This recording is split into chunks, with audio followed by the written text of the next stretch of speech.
Imagine living next door to someone for years, never suspecting that behind their walls lies a terrifying secret, one so dark, so unimaginable that it would shake an entire city to its core. That's exactly what happened in Cleveland, Ohio, when a man known as Anthony Sowell was exposed as one of the most horrific serial killers in modern American history. But how could someone hide 11 victims in plain sight, and how did it take so long for anyone to realize? Welcome to this deep dive into the terrifying story of Anthony Sowell, also known as the Cleveland Strangler. In the heart of this quiet neighborhood, Sowell's home turned into a house of horrors, where the lives of 11 women were stolen between 2007 and 2009. These weren't just random victims, they were women with their own stories, dreams, and struggles. Yet they disappeared into the shadows unnoticed until the truth finally came to light in the most chilling way. In this video, we will uncover the twisted truth behind how Sowell lured his victims, how he managed to keep their bodies hidden for so long, and the horrifying discovery that shook the community. What makes this case so shocking is not just the brutality of the crimes, but how these women, some of society's most vulnerable, were allowed to slip through the cracks for years before justice finally caught up with their killer. As we unfold this story, I want to remind you that these victims deserve to be remembered for who they were, not just as names on a list. Their stories are a haunting reminder of how real life monsters can hide in plain sight, even in the most ordinary of places. So, if you're ready, let's step into the shadowed world of Anthony Sowell and uncover how the Cleveland Strangler's reign of terror finally came to an end. Stay with me, and if you want to support this channel as we continue exploring these real life nightmares, make sure to hit the subscribe button, like, and share this video. Let's shed light on these dark stories together. Before Anthony Sowell became the Cleveland Strangler, his life was marked by turmoil and trauma, a dark prelude to the horrors he would later unleash. To understand how someone could commit such unspeakable acts, we need to dive deep into Sowell's early years, where seeds of violence and dysfunction were planted long before he claimed his first victim. Born on August 1959 in Cleveland, Ohio, Anthony grew up in a household that could hardly be described as nurturing. His mother, Claudia Garrison, was a strict and often abusive figure, raising Anthony alongside her 7 children and several other relatives. Living in cramped, overcrowded conditions, Anthony and his siblings witnessed a level of brutality no child should ever experience. His mother was known for her harsh discipline, not just towards her children, but also her grandchildren. Sowell later claimed that he watched as his mother beat one of his nieces with an electrical cord, scarring her both physically and emotionally. It was in this chaotic environment that young Anthony learned to hide, not just physically, but emotionally as well. There was no sense of safety, no stability. He often retreated into himself, seeking escape from the violent and erratic atmosphere around him. As a child, Sowell struggled in school both academically and socially. He was isolated, withdrawn, and began showing signs of deep emotional disturbance. Though the details of his youth are vague in some parts, it's clear that his early years were filled with emotional neglect and physical violence, laying the groundwork for the man he would become. As he moved into adolescence, Anthony's behavior grew increasingly erratic. He developed a reputation for cruelty, particularly towards women, even at a young age. This was no ordinary childhood. In fact, it was marked by a lack of the most basic forms of affection or guidance, leaving Anthony to internalize the rage and trauma he experienced.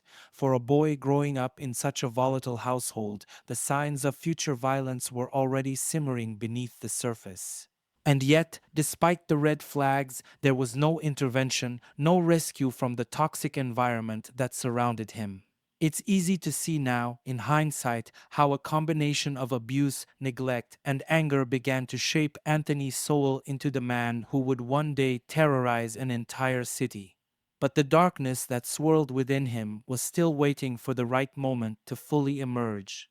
As we move forward, it's important to remember that while Anthony Sowell was undoubtedly a product of his environment, many people endure hardship without turning into monsters. His choices, as we'll soon see, were his own. What he did with his rage, his loneliness, and his twisted desires was something far more sinister than anyone could have imagined. As the shadows of Anthony Sowell's troubled childhood grew darker, it wasn't long before his violent tendencies manifested into real, horrifying actions. His first known serious offense came in 1989, and it would mark the beginning of a descent into the kind of brutality that would one day terrorize Cleveland. In 1989, Sowell was arrested for the rape and attempted murder of a pregnant woman, a crime that shocked even those familiar with his troubled past. The woman, who survived the attack, later testified that Sowell had lured her to his home under false pretenses, claiming he wanted to share drinks. What followed was a vicious assault. He beat her, tied her up, and brutally raped her. At one point during the attack, she feared for her life as Sowell strangled her until she lost consciousness. Miraculously, she managed to escape and alerted the authorities, leading to Sowell's arrest. When the case went to trial, Sowell was convicted of attempted rape and served a 15-year prison sentence. But this wasn't just a one-time offense, it was a glimpse into the dark violence that had been brewing inside him for years. His sentence, though harsh by legal standards, did not seem to rehabilitate him. In fact, many speculate that his time in prison only further fueled his violent urges. Prison is often a place where violent tendencies either diminish or escalate, and in Sowell's case, it appears the latter happened. While incarcerated, he did not receive any meaningful psychological treatment for the issues that had haunted him since childhood. Instead, he was in an environment that could have exacerbated his aggression. The lack of mental health intervention, combined with his long term isolation, may have only deepened his sense of anger and powerlessness.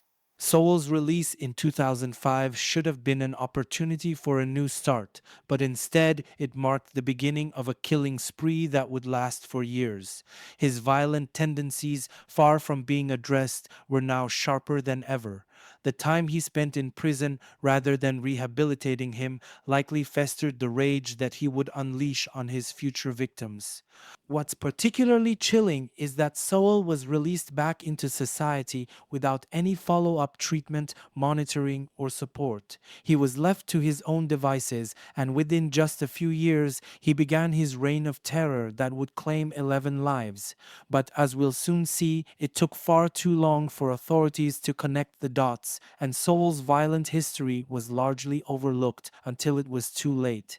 When Anthony Sowell walked out of prison in 2005, he was supposed to be a free man, having served 15 years for his brutal attack on a pregnant woman. But what the world didn't know at the time was that Sowell's release wasn't the end of his violent tendencies, it was the beginning of something far more sinister. After leaving prison, he moved into a home on Imperial Avenue in Cleveland's Mount Pleasant neighborhood, a place that would later become infamous for the horrors it would conceal. At first glance, Sowell's life after his release seemed surprisingly ordinary. He lived in the home he inherited from his late father, a large duplex in a quiet, working class neighborhood.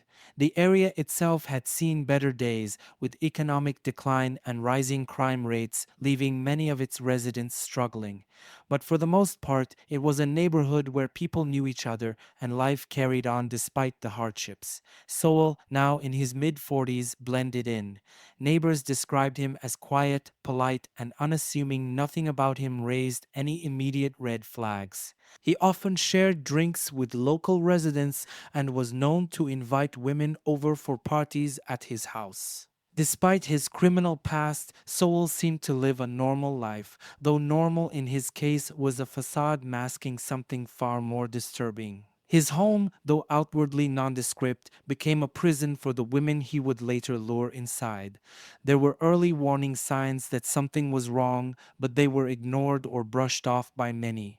Some neighbors noticed strange, foul smells emanating from the house, but they attributed it to a nearby sausage factory. It's heartbreaking to realize now that these smells were not from spoiled meat, but from the bodies of women who had been murdered and hidden inside his home. Sowell's ability to conceal his dark urges from the outside world is what makes his story so terrifying. Even after serving time for such a violent crime, he managed to reintegrate into society without drawing much attention. He held brief jobs, maintained a low profile, and moved among his neighbors like any other person trying to get by. However, behind closed doors, his violent desires were simmering. He targeted vulnerable women, often those struggling with addiction or homelessness. They were women whose society had largely forgotten, and Sowell used this to his advantage. By all appearances, Sowell's life after prison was quiet and uneventful, but in reality, he had created a nightmare behind the walls of his home. For years, his neighbors lived just feet away from unimaginable horror, unaware that they were sharing their street with a man who would go on to kill 11 women. It wasn't until much later that the truth would come to light, and by then the damage had been done. Anthony Sowell had managed to live undetected, carrying out a killing spree right under everyone's noses. To understand how Anthony Sowell managed to commit his horrifying crimes for years without detection, we need to take a closer look at the neighborhood where it all took place, Imperial Avenue. Located in the Mount Pleasant area of Cleveland, Imperial Avenue was once a bustling working class neighborhood, but by the time Sowell moved there, it had fallen into decline. This setting played a crucial role in allowing his atrocities to go unnoticed for so long. By the early 2000s, Imperial Avenue was a shadow of its former self. Like many urban neighborhoods across America, it had been hit hard by deindustrialization and the economic collapse of the late 20th century. Factories that once employed thousands of Cleveland's residents had shuttered their doors, leaving a trail of unemployment, poverty, and decay. Houses that were once filled with families and life now stood vacant or in disrepair. In this environment of economic instability, the community itself began to unravel. Drug addiction was rampant in the area, and many residents struggled with issues like homelessness, mental illness, and substance abuse. This was especially true for women in the community, many of whom had fallen through the cracks of society. With few resources, they became easy prey for someone like Anthony Sowell, who knew how to manipulate their vulnerabilities.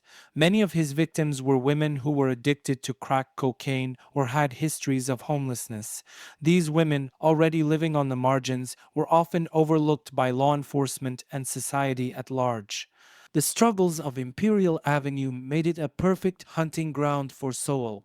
The transient nature of the community meant that people came and went frequently, and missing persons were often not reported right away or at all. When residents disappeared, many assumed they had simply moved on to another part of the city or had fallen deeper into their addictions. It wasn't uncommon for families to lose touch with loved ones, and in a neighborhood where survival was the priority, questions about disappearances weren't always asked. Compounding the issue was the lack of trust between the community and law enforcement. Many residents of Mount Pleasant felt neglected by the police, believing that their concerns were not taken seriously. This distrust only deepened as reports of foul smells and strange occurrences around Sowell's home were ignored for months. Police dismissed the complaints, attributing the stench to a nearby sausage factory or other industrial sources. It's devastating to realize now that if these warnings had been heeded sooner, lives could have been saved. Imperial Avenue's socioeconomic struggles created the perfect storm for Sowell to operate with little scrutiny.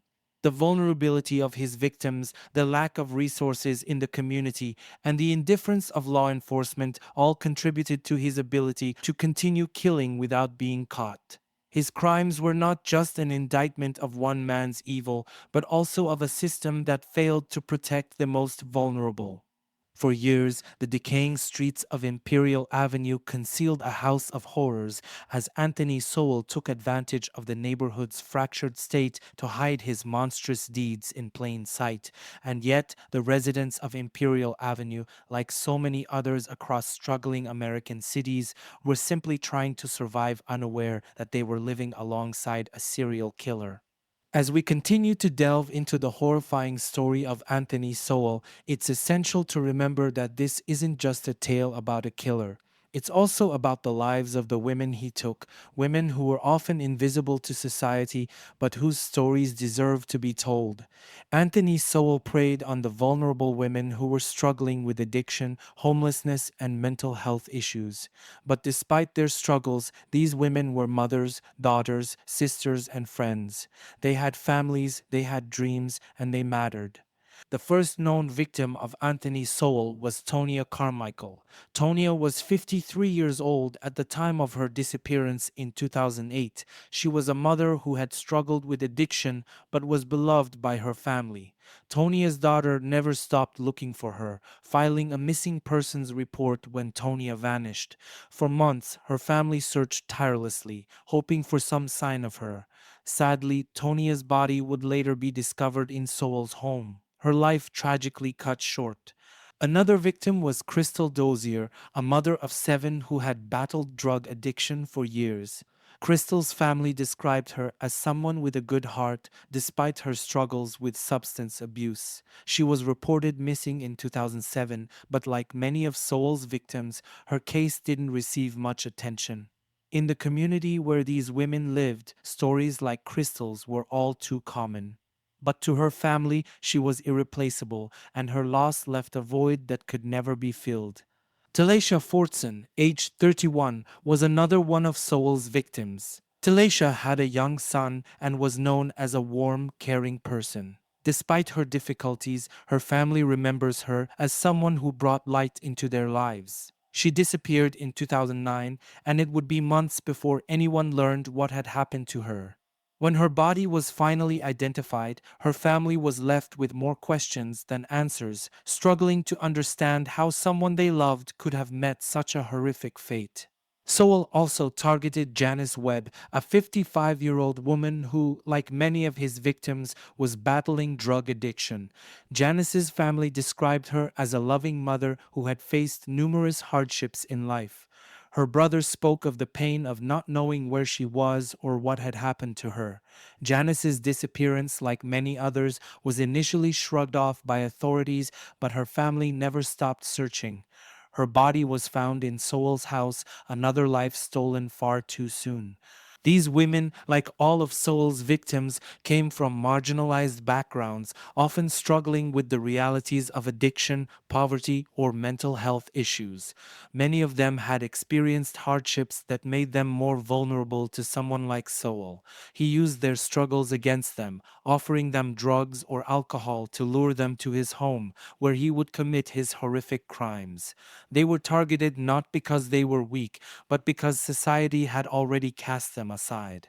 But it's crucial to remember that their lives mattered. These were not just nameless women lost to the horrors of a serial killer. They were individuals with families who loved them even in their darkest times. Their family's pain is a stark reminder that every life has value, regardless of the struggles one may face. As we move forward in this story, we need to carry with us the memory of these women. They were more than just victims of the Cleveland Strangler. They were women who deserved to be seen, heard, and helped. And perhaps the greatest tragedy of all is that, in many cases, had they been seen earlier, they might still be alive today. Anthony Sowell wasn't just a violent predator. He was a manipulator who knew exactly how to exploit the vulnerabilities of the women he targeted. Sowell carefully chose his victims, focusing on those who were already struggling with immense personal hardships. Many of the women he lured to his home were dealing with addiction, homelessness, or mental health issues, and he preyed on these vulnerabilities to gain their trust before carrying out his horrific attacks.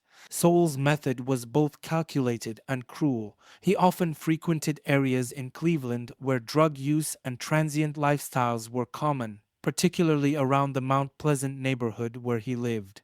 These areas were known for their struggles with addiction, especially crack cocaine, a drug that had ravaged the community for years.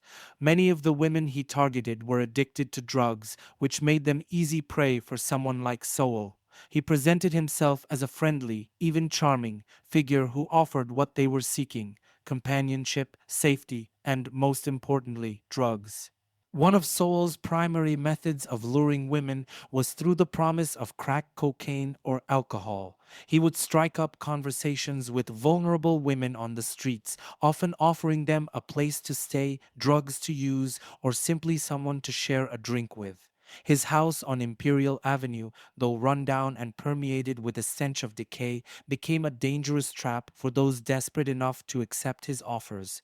He convinced his victims that he could provide them with temporary relief from their struggles, but once inside his home, they would be subjected to unimaginable horror.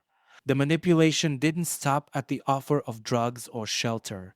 Sowell knew how to disarm his victims emotionally as well.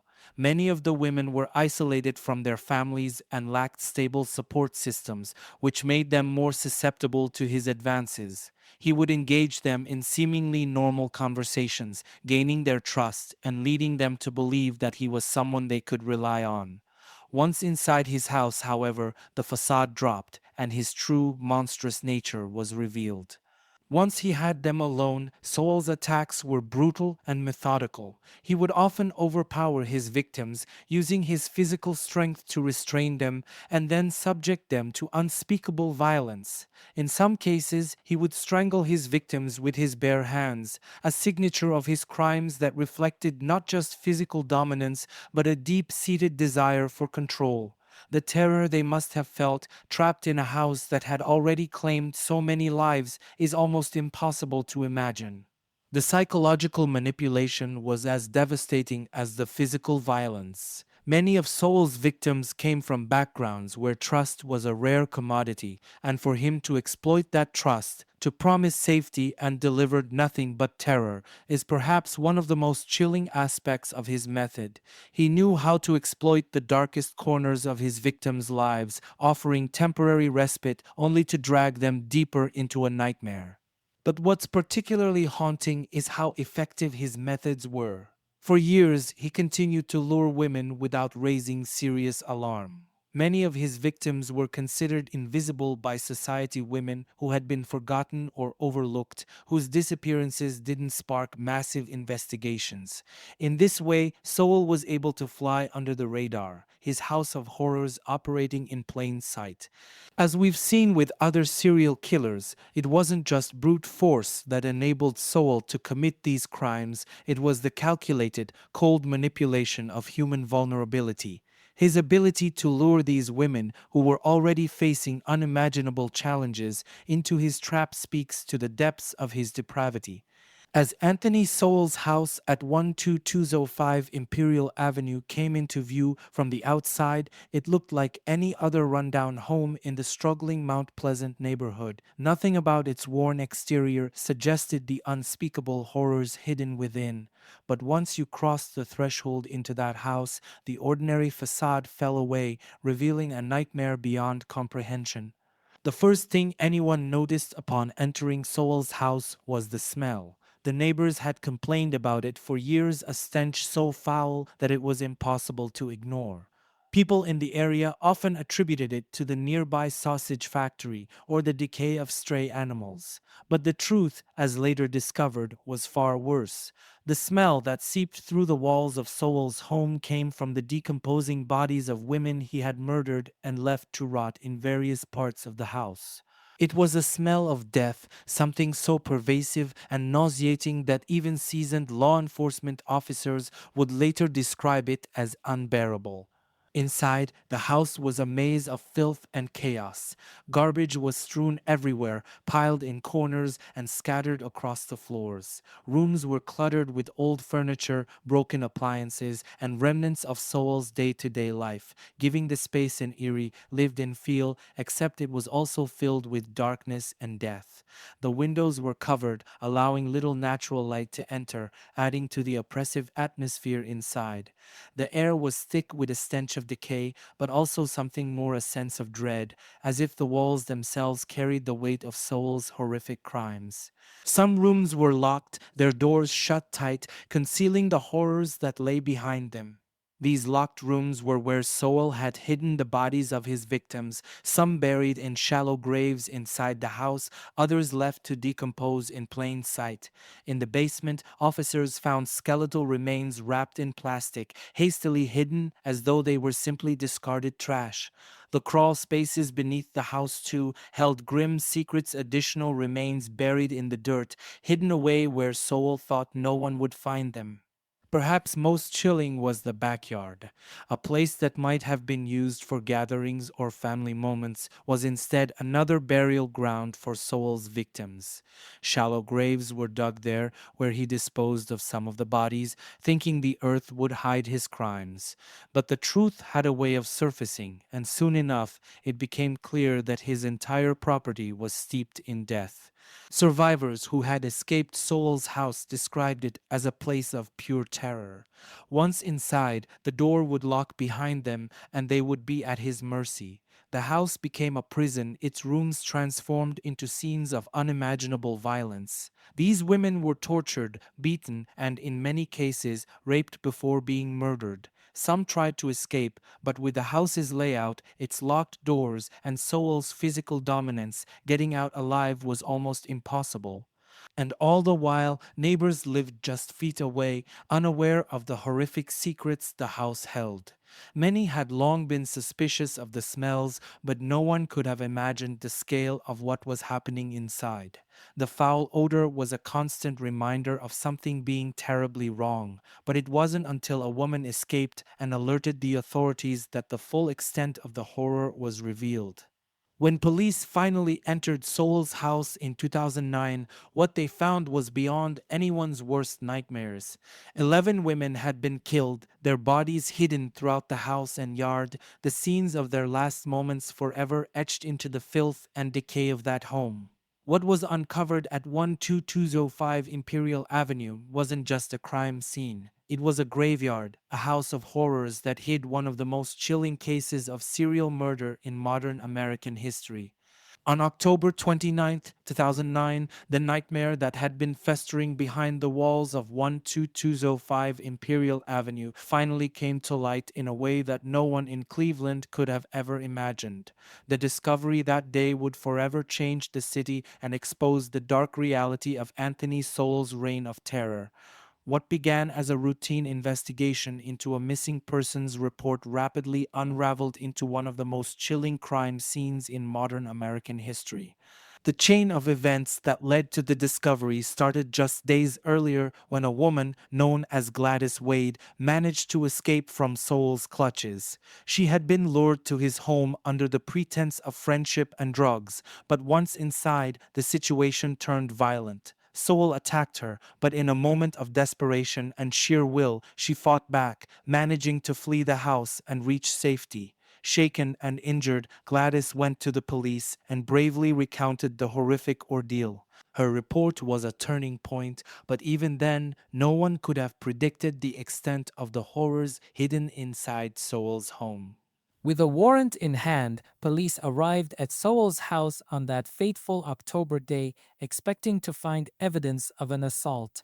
What they found instead was something far more sinister. As officers made their way through the house, they were immediately overwhelmed by the overpowering stench of decay, a smell that had plagued the neighborhood for years but had never been fully investigated. It was a smell that signaled death. The first grim discovery came in the basement, where the body of a woman, long deceased, lay wrapped in plastic. The basement, dimly lit and filthy, had been used by Sowell as one of his primary disposal sites. From there, the search expanded to the other rooms in the house, each one hiding more grim secrets. In total, 5 bodies were found inside the house itself, some in advanced stages of decomposition, others recently murdered. They were stuffed into crawl spaces, hidden behind doors, and in some cases simply left out in the open, as though Sowell no longer cared to conceal his crimes. The house was not the only place where Sowell had buried his victims. When investigators turned their attention to the backyard, what they uncovered was even more shocking. Shallow graves dotted the yard, each containing human remains. Officers unearthed 6 more bodies, some buried in hastily dug graves, others discarded in the open, exposed to the elements. The grim reality was that Sowell had been using his own property as a personal graveyard, hiding the evidence of his killing spree in plain sight. In total, 11 women had been brutally murdered, their remains scattered across Sowell's home and yard. These were women who had been missing for months, even years, women who had families searching for them, hoping against hope that they were still alive. The discovery of their bodies ended that hope in the most devastating way possible. For some families, it was the end of a painful search, but for all, it was the beginning of a new kind of grief, one marked by the knowledge of the horrific violence their loved ones had endured. The police who searched Sowell's house that day would later describe the scene as something out of a nightmare. The combination of the stench, the filth, and the sheer number of bodies created an atmosphere of horror that even seasoned detectives struggled to process. Many would later say that it was unlike anything they had ever encountered in their careers. As news of the discovery spread, Cleveland was rocked to its core. How had a man been able to murder so many women without detection? How had their disappearances gone unnoticed for so long? The city, and indeed the nation, was left grappling with these questions as Anthony Sowell was taken into custody, finally exposed for the monster he truly was. But for the families of the victims, the discovery of the bodies was only the beginning of their journey for justice. As the investigation continued, more details would emerge about how Sowell had lured, tortured, and killed these women hidden in a house that stood among them all. The discovery on that October day in 29 was a turning point, but it was also a chilling reminder of how easily evil can hide in plain sight.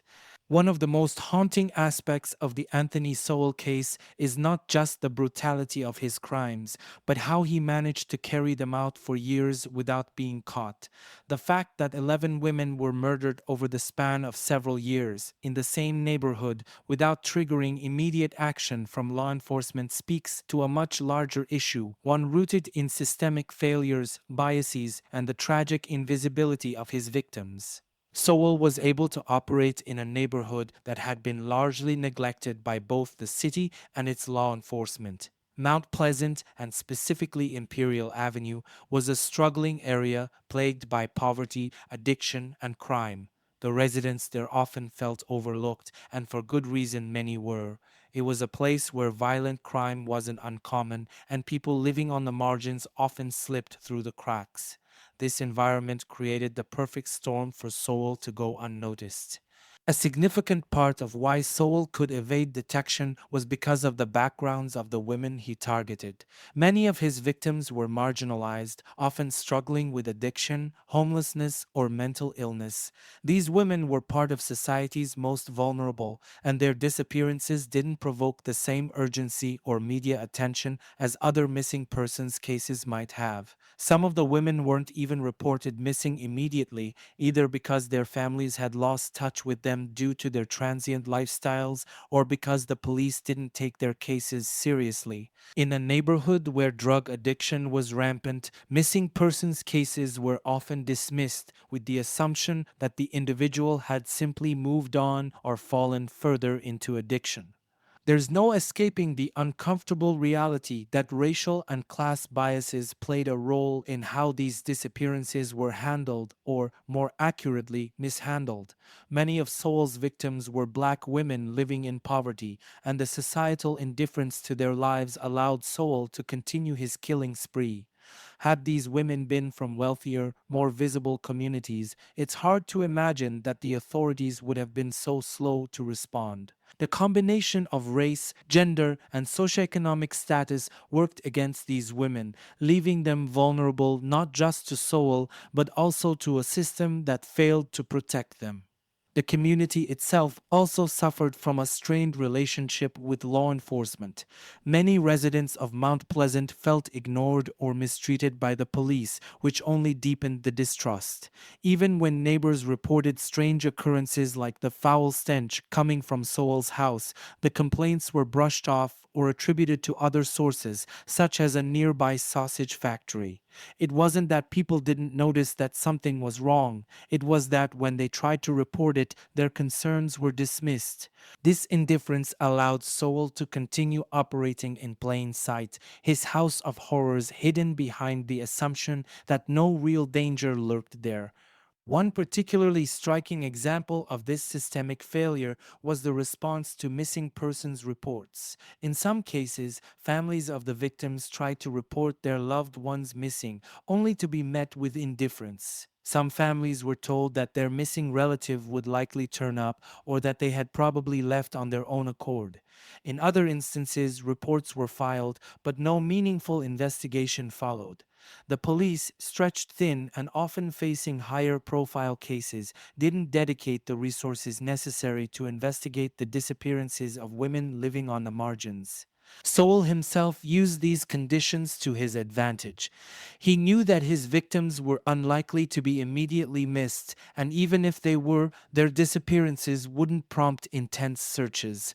He chose his targets carefully: women who were struggling, women who were isolated from stable support systems.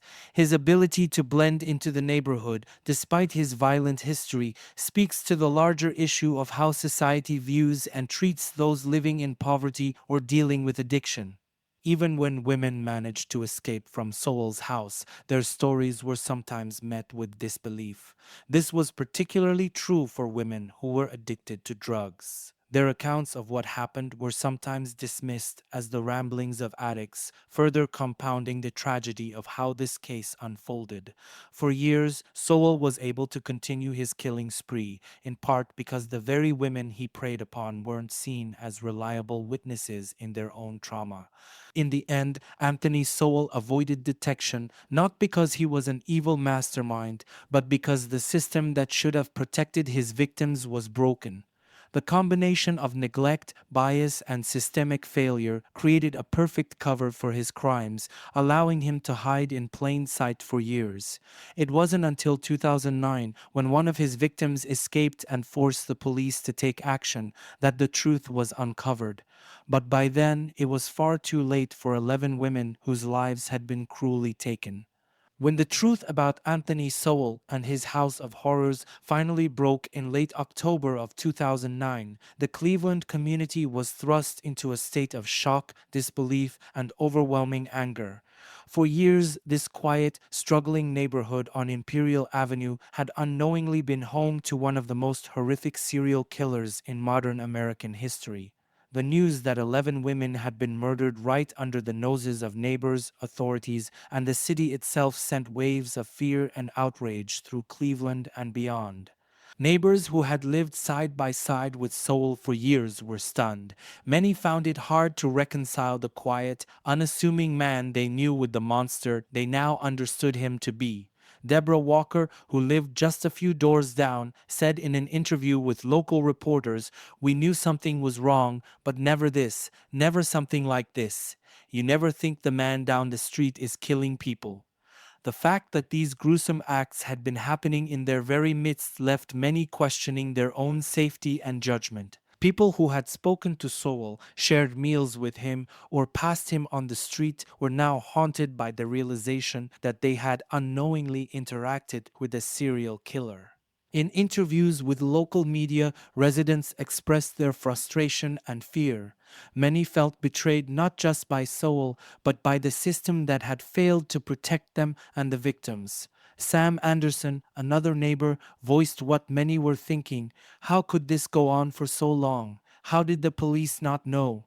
We complained about the smell for years, and no one ever did anything about it. People were missing, and no one seemed to care. The media coverage of the case amplified the community's rage. Local news stations and national outlets descended on Imperial Avenue, eager to capture the reactions of those living in the shadow of Sowell's crimes. Headlines screamed of the Cleveland Strangler and the House of Horrors, drawing the world's attention to a community that had long felt forgotten. News vans lined the street, reporters broadcasting live as investigators combed through the house and yard, searching for more bodies or any remaining traces of Sowell's gruesome acts. Community leaders also spoke out, condemning the failures that had allowed Sowell to evade detection for so long. The neighborhood, already struggling with poverty, felt even more abandoned by the authorities who were supposed to protect them. Bishop Eugene Ward, a local pastor, was one of the most vocal figures in expressing the anger that many in the community felt. He said during a public statement, "These women were part of our community and their lives mattered. But because they were poor, because they struggled with addiction, their cries were ignored. We as a community must demand better from the police, from the city, and from ourselves." The discovery of the bodies also struck a deep chord of fear among women in the area. For years, women had been disappearing, but many in the community had no idea that a serial killer was at large. The realization that they had been living so close to danger, that Sowell had targeted women who were vulnerable in the same streets they walked every day, was terrifying. Women who lived in the neighborhood began to speak out, saying they no longer felt safe in their own homes. Sheila Glover, who lived just a few blocks away, said in an interview, "It's like we were living in a nightmare and we didn't even know it. How many of us could have been next?" This sense of betrayal extended beyond the immediate neighborhood. Cleveland as a whole was grappling with how Sowell had slipped through the cracks of law enforcement for so many years. The anger wasn't just directed at Sowell, but at the system itself. How had the police missed this? Why hadn't the complaints about the smell or missing women been taken more seriously? The failings of the city to respond to its most vulnerable citizens were now on full display, and the outrage was palpable. Local organizations and activists quickly rallied around the families of the victims, holding vigils and community meetings to address the sense of grief and injustice. Candlelight vigils were held outside Sowell's home, where mourners gathered to pay their respects to the women whose lives had been so cruelly stolen. Their names, which had once been forgotten by society, were now chanted in remembrance. Tonia Carmichael, Crystal Dozier, Talacia Fortson, and the others women who had been lost but were now finally seen. The Cleveland community was left to pick up the pieces, not only mourning the lives lost, but also grappling with the uncomfortable reality that these women's disappearances had been ignored for far too long. The outrage and grief were not just about the murders, but about the larger issues of systemic neglect that had allowed a predator like Sowell to thrive undetected in their midst. As the investigation into Sowell's crimes continued and more details emerged, the community's sorrow turned into a call for accountability. People demanded answers not only from law enforcement but from the city at large. How could this have happened in their own backyard, and how could they ensure it never happened again? On October 31st, 2009, the unassuming facade of Anthony Sowell finally shattered as the police moved in to arrest him. The House of Horrors on 12205 Imperial Avenue had already revealed its terrifying secrets: 11 bodies, buried and decomposing, scattered throughout the property. But now it was time to confront the man responsible for it all. As officers closed in on Sowell, the atmosphere was tense, but what they encountered was a stark contrast to the chaos they had discovered within his home. Sowell was found walking calmly through his neighborhood when police spotted him. For a man whose crimes had just been unearthed, he showed little sign of panic or urgency to flee. In fact, there was something disturbingly casual about his demeanor. It was as if he didn't grasp or perhaps didn't care about the magnitude of what had just been uncovered in his house. When the police approached him and told him he was being arrested, Sowell didn't put up a fight. He complied without resistance, quietly allowing himself to be handcuffed. There was no drama, no struggle, just a chilling calm. This eerie calmness extended into his initial interactions with law enforcement. At first, Sowell denied having anything to do with the bodies found inside his home. He claimed ignorance, stating that he had no idea how they had gotten there or why they were there in the first place. He acted bewildered, as if he were just as shocked as everyone else. But the evidence was overwhelming, and as the questioning continued, Sowell's denials became less and less believable. Despite the mountain of evidence against him, Sowell maintained an almost detached demeanor throughout his arrest. His composure in the face of the horrific discoveries was unsettling. While investigators were uncovering the gruesome reality of what had taken place in his home, remains of 11 women, some dismembered, others left to decompose in plain sight, Sowell remained disturbingly indifferent. It was a stark contrast between the calm exterior of the man being arrested and the unimaginable horror that was unfolding just blocks away. Even as the media swarmed around the scene and the community reeled from the news, Sowell remained expressionless, as if the gravity of his actions had no weight on him. For someone who had lived among his neighbors for years, seemingly blending into the fabric of the community, his lack of emotion or remorse only deepened the chilling nature of his crimes.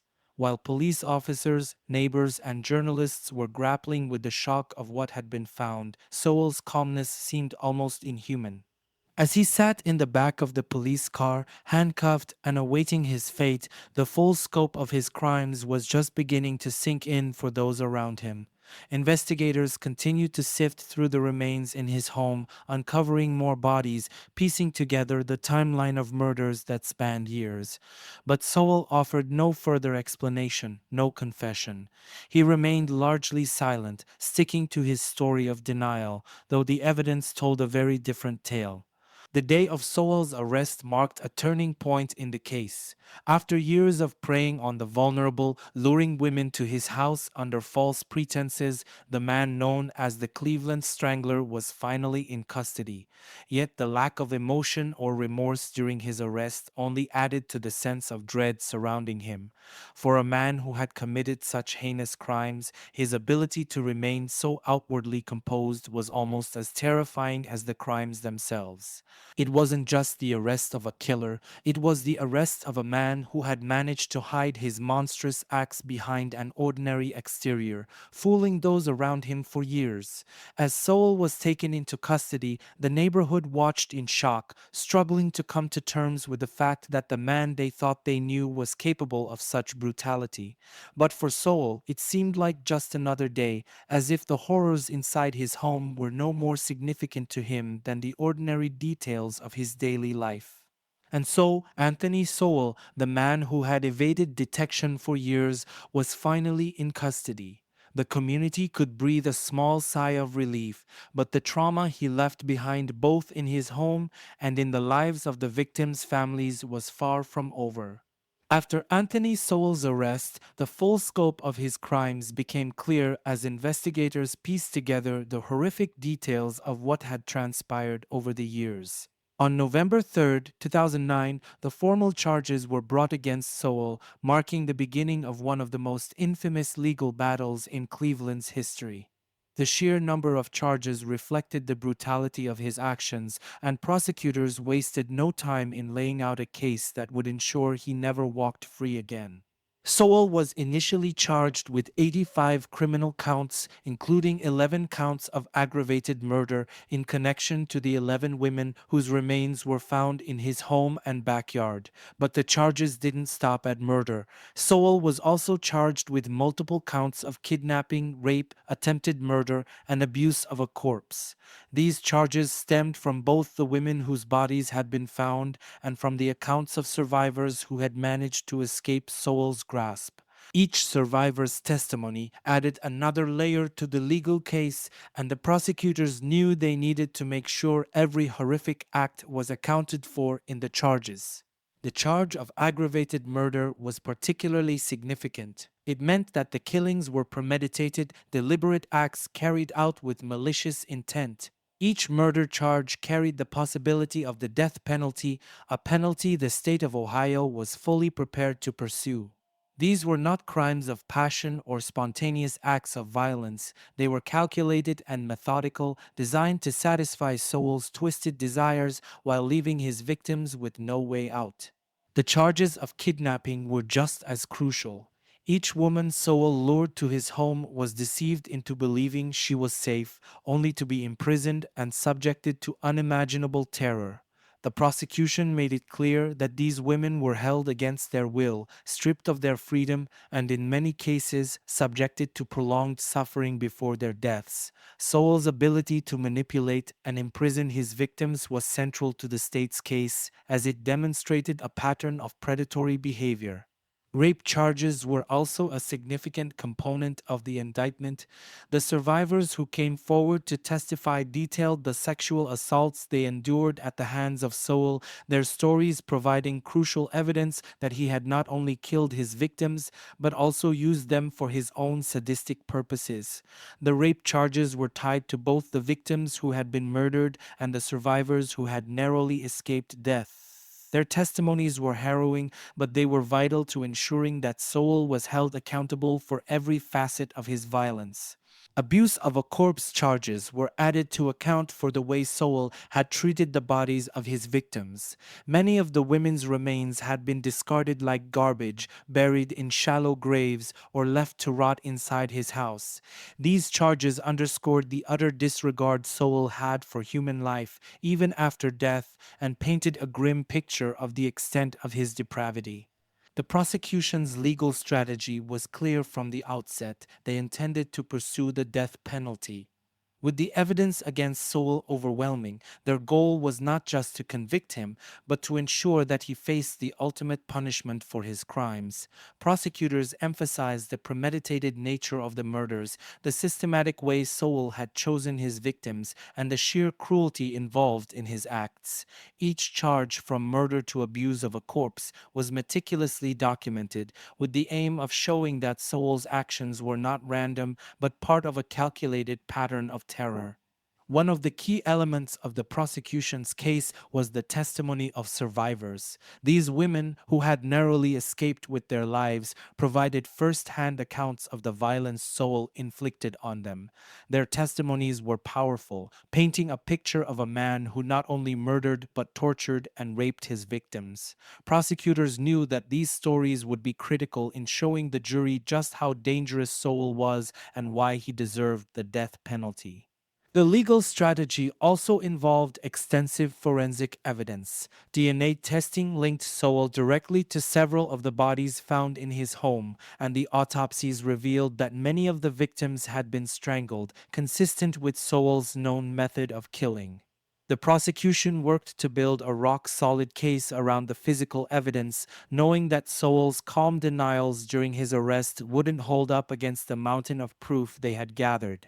In preparing for one of the most high-profile trials in Cleveland's history, the prosecution left no stone unturned. The city and the country was watching closely. The stakes were incredibly high. Sowell had terrorized the community, and now the justice system had to ensure that he was held accountable for every life he had taken, every woman he had brutalized, and every victim he had left behind. As the charges mounted and the case moved closer to trial, it became clear that this wasn't just a fight to convict Sowell. It was a fight for justice for the 11 women who would never go home and for the survivors who would live with the scars of their encounters with him for the rest of their lives. As the world learned about the 11 women whose lives were tragically cut short by Anthony Sowell, there was another group of women whose stories were equally important: those who survived. These women had endured unimaginable terror, but through their resilience and sheer will, they managed to escape from Sowell's clutches. Their courage in coming forward and testifying against him would play a pivotal role in securing his conviction, offering a glimpse into the mind of a man who had no regard for human life. One of the most well-known survivors of Sowell's attacks is Gladys Wade, the woman whose brave escape ultimately led to his arrest. In September 2009, Wade encountered Sowell after he offered her a drink. Trusting him, she followed him to his home, but once inside, Sowell turned violent. He beat her, punched her, and then attempted to strangle her. In a horrifying moment, Wade thought she was going to die. But as Sowell momentarily let his guard down, she seized the chance to flee. Bleeding and terrified, she ran from the house and flagged down a nearby police officer. Her escape was nothing short of miraculous, and it was her bravery in reporting the attack that set the wheels in motion for the police to investigate Sowell's home. Wade's testimony during the trial was gut-wrenching. She recounted the brutal details of the assault, describing the fear that gripped her as she fought for her life. Her voice shook as she recalled how close she came to death, but her determination to see justice done gave her the strength to stand in front of Sowell and recount her experience. Wade's story not only brought Sowell's reign of terror to an end, but it also served as a powerful reminder of the strength of survivors.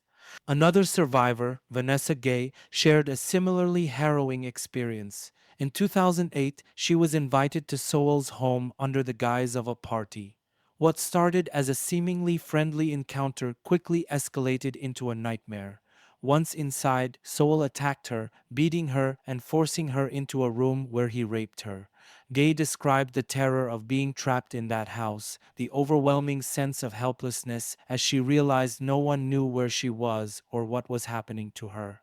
After enduring hours of violence, Gay managed to talk her way out of Sowell's grasp, convincing him to let her go. Once free, she, like Wade, bravely reported the attack to the police. Her testimony during the trial was raw and emotional, but her courage in facing her attacker was undeniable. The survivors of Sowell's attacks not only endured physical violence, but they also carried the deep psychological scars of their encounters. The trauma of what they went through stayed with them long after they escaped. Many struggled with feelings of guilt, shame, and fear. Some feared they wouldn't be believed, especially given their backgrounds and struggles with addiction. But despite these fears, these women found the strength to come forward, knowing that their voices were critical in bringing Sowell to justice.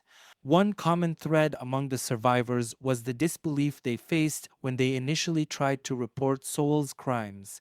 For years, these women's voices had gone unheard, their pleas for help dismissed by those who should have protected them. Lashonda Long, another survivor, was attacked by Sowell but survived after a violent struggle. She later shared how difficult it was to be taken seriously by authorities because of her addiction. Her voice, like so many others, had been lost in the system that failed to care for its most vulnerable. But in the courtroom, these women were no longer invisible. They stood before a jury, a judge, and the world, recounting their stories in vivid detail. Each testimony painted a picture of a man who preyed on women he considered disposable, women he believed wouldn't be missed. Their bravery in facing Sowell and telling their stories, despite the trauma they had endured, was nothing short of heroic. The impact of these survivors' testimonies cannot be overstated. They provided the jury with chilling first-hand accounts of Sowell's brutality, his manipulation, and his disregard for life. Their stories showed that Sowell's crimes weren't just about the bodies found in his house, they were about the lives he had tried to destroy, the women who had fought back, and the trauma that would stay with them forever.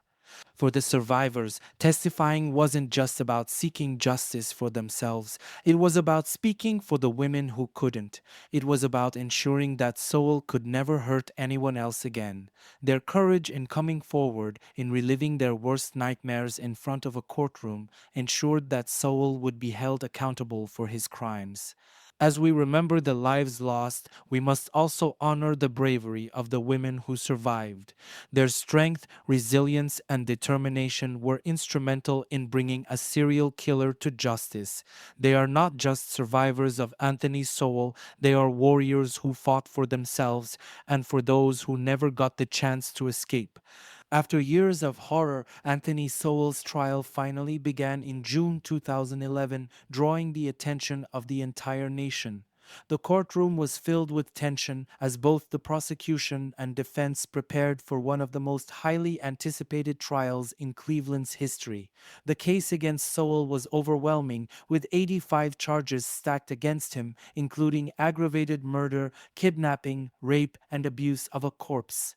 For many, this trial wasn't just about punishing a serial killer, it was about delivering justice to the victims and their families who had waited far too long for answers. The prosecution's strategy was clear from the start. They would leave no room for doubt about Sowell's guilt. They meticulously laid out the timeline of Sowell's killing spree, supported by a mountain of forensic evidence. DNA linked Sowell to many of the bodies found in his house, and autopsy reports showed that most of the victims had been strangled, matching Sowell's known method of killing. The prosecution also focused heavily on the testimonies of survivors, like Gladys Wade and Vanessa Gay, whose accounts of their violent encounters with Sowell brought the courtroom to tears. Their bravery in recounting their escapes provided the jury with a first-hand look at the terror Sowell had inflicted on his victims. It was these testimonies that humanized the women behind the gruesome evidence, reminding everyone that these were not just bodies, they were lives cut short by unspeakable violence. In stark contrast, Sowell's defense team sought to portray him as a deeply troubled man who had been shaped by a traumatic past. They tried to argue that Sowell's abusive upbringing and time in the military had left him mentally unstable, urging the jury to consider life in prison rather than the death penalty.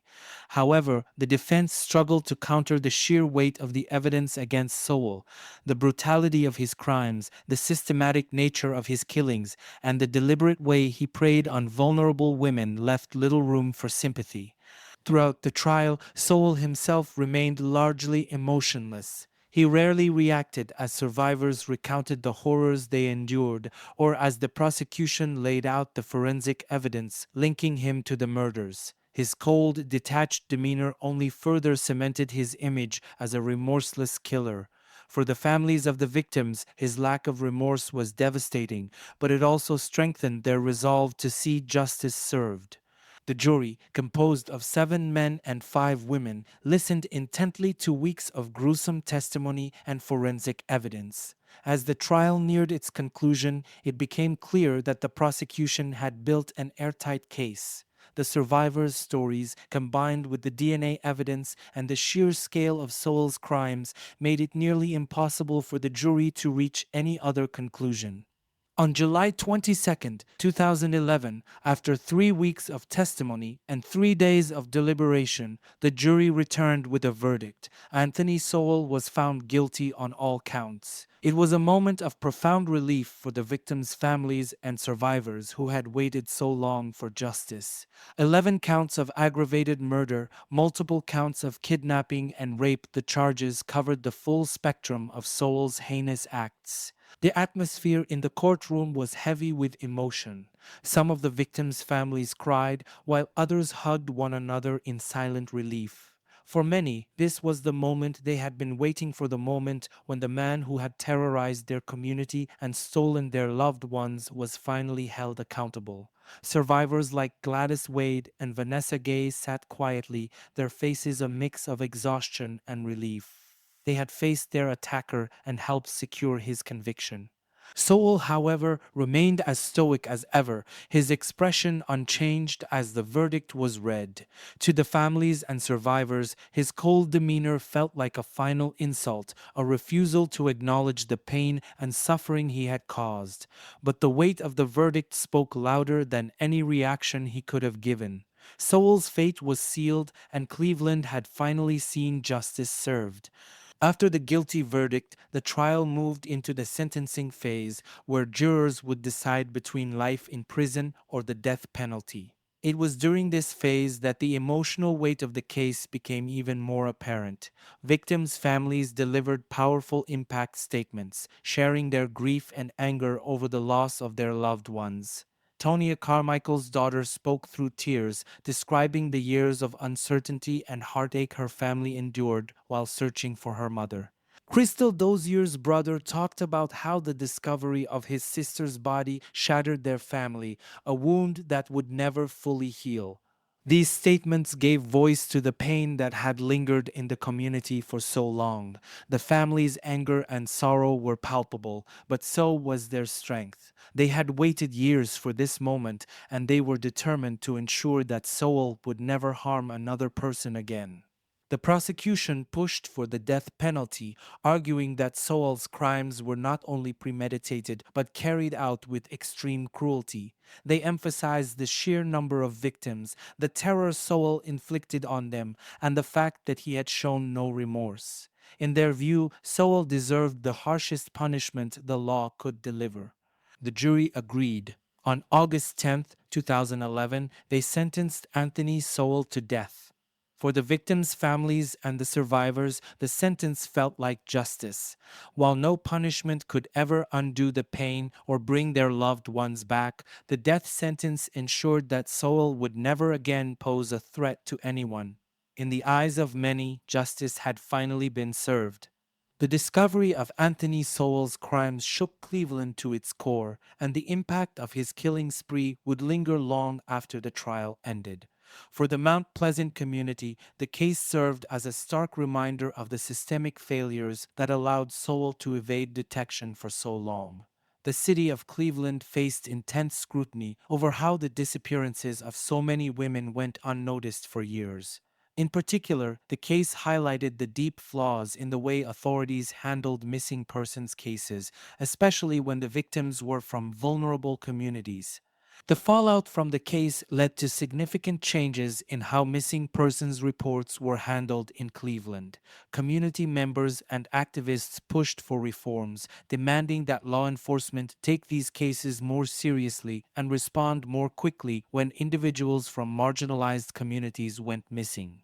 The case forced a reckoning with the racial and class biases that had allowed Sowell to operate without being caught, and it led to increased resources and awareness for tracking missing people in vulnerable populations.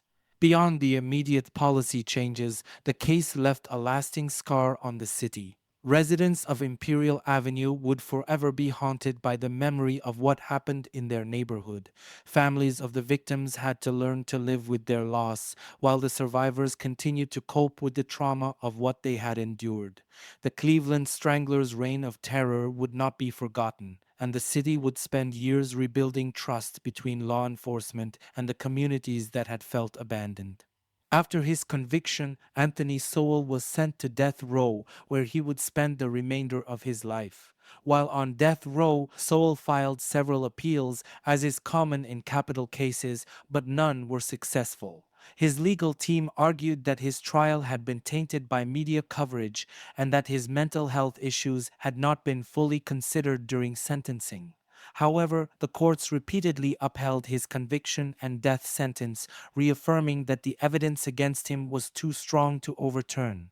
Sowell spent his final years isolated in prison, far removed from the community he had terrorized for so long. He continued to maintain his innocence in interviews, never fully admitting to the crimes he had been convicted of. In February 2021, Sowell died in prison from a terminal illness while still on death row. For many, his death was a quiet end to a case that had left a profound mark on Cleveland. The families of his victims were left to grapple with the fact that he never faced execution, but in the end, Sowell's life ended behind bars where he could no longer hurt anyone. As we bring this chilling story to a close, the case of Anthony Sowell serves as a haunting reminder of the dangers that can lurk in the shadows of society. His crimes were not only a result of his own twisted desires, but also a consequence of a system that failed to protect its most vulnerable. While Sowell is no longer a threat, the memory of the women he killed lives on, a reminder of the lives lost and the resilience of those who survived. The legacy of this case is a lesson for us all. We must stay vigilant not only for ourselves but for those who may not have a voice. We must challenge the systems that ignore the marginalized and fight for the justice that every victim deserves. Their stories must not fade into obscurity. These women deserve to be remembered, and their stories need to be told. If this case has shown us anything, it's the importance of shedding light on the stories that often go untold. And that's where you, the viewer, come in. By sharing these stories, raising awareness, and having these tough conversations, we can help prevent future tragedies like this from happening again. If you found this story compelling, please consider subscribing, liking, and sharing this video. Your support allows us to continue uncovering these crucial stories, giving a voice to those who can no longer speak, and ensuring that justice is served. Together, we can make sure these stories are never forgotten. Thank you for watching.